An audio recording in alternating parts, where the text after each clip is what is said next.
আপনি আমি কি খেয়াল করেছি যে রিজিক যে আল্লাহ দিচ্ছে এটা আমাদের বিশ্বাস আছে?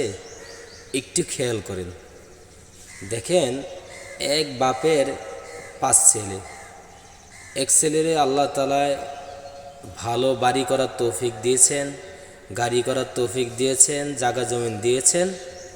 সেম ঘরের একই সন্তান রিক্সা চালাচ্ছে, ভ্যান চালাচ্ছে, হয়তো প্রাইভেট কার চালাচ্ছে। এটার নামে রিজিক। এই জন্য আপনি আমি দুনিয়ার পিছে যত দৌড়াই কোনো লাভ হবে না, কারণ আমার রিজিকে আল্লাহ যা রাখছে আমি তাই পাবো, এর থেকে বেশি কিছু আমি পাবো না। জাস্ট আমি একটু চেষ্টা করতে পারবো। এই জন্য রিজিক অবশ্যই আল্লাহর কাছে চাইতে হবে। আল্লাহ চাইলে রিজিক বাড়িয়েও দিতে পারে, আর আল্লাহ যদি না চায় আপনি পৃথিবী নিয়ে চেষ্টা করলেও হবে না।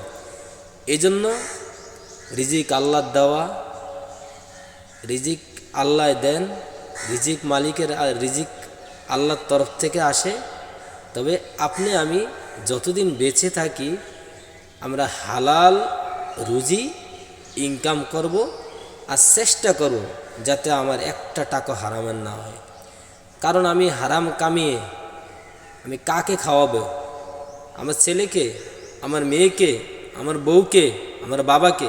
কোনো লাভ নাই, কোনো লাভ নাই, কোনো ইস্যু চলবে না আপনার কাছে।